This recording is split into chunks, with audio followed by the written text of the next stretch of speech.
My name's Emily Barnard. I'm a Perth-based latex and pin-up model. I'm speaking to you on behalf of Super Bonito Latex with regards to some latex washing and latex care instructions.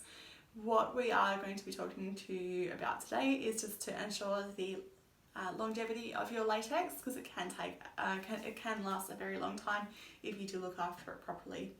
What we do suggest is when you wash your garments that you make sure that you do at least 2 washes, so one with a warm soapy water.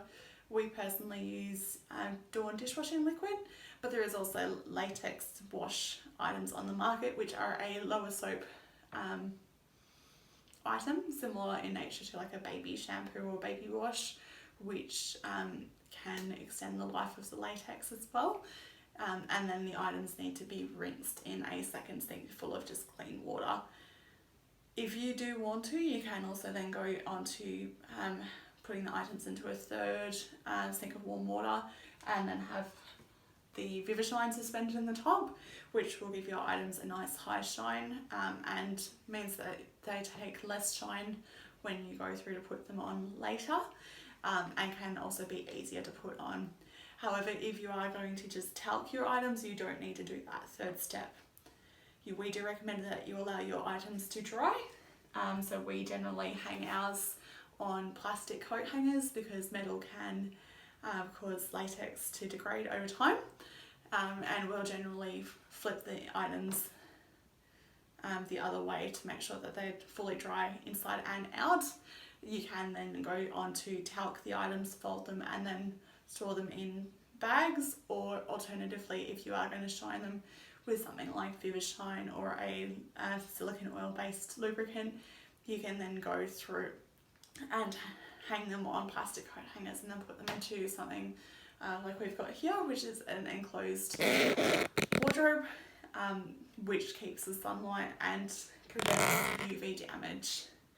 Now, if you don't follow the above steps, you can get something that's called latex bloom, and this is what happens when you have latex that has been untoweled and just left dry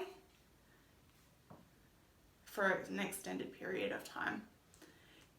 If you don't keep your items protected from the sun, they can also obtain UV damage. So for example, this is a offcut from a roll of latex that had some exposure to some sunlight. And as you can see, it's got some brown discoloration. You can also obtain the same thing from metals. For example, copper is one that's really bad for it, and you get the same sort of discoloration, but it's in a more localized area. So for example, if you have like metal fixings, they can sometimes cause the damage around the metal fixings over an extended period of time. You also want to be careful when you have light coloured latex, for example whites, creams, off-white, flesh colour, that sort of thing. You don't want to be storing it with dark coloured latex because those items can stain. You also need to make sure that if you have got long nails, you need to tuck your fingers in and then put on your garment accordingly. So for example, you need to stretch out and have your fingers tucked in and then adjust the garment accordingly. I generally try and keep my nails quite short and more rounded, not too pointy, because I don't want to put any markings or dimplings or weaknesses in the latex. Latex can be repaired if you do tear it. Super Bonito Latex offers this as a service.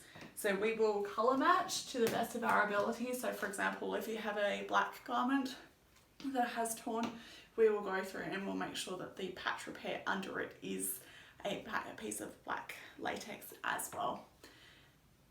We will do the best of our ability to make sure that we can match it as close as possible, but it's not like a vinyl repair where the actual repair is welded together. It is a patch repair on the underside of the latex garment.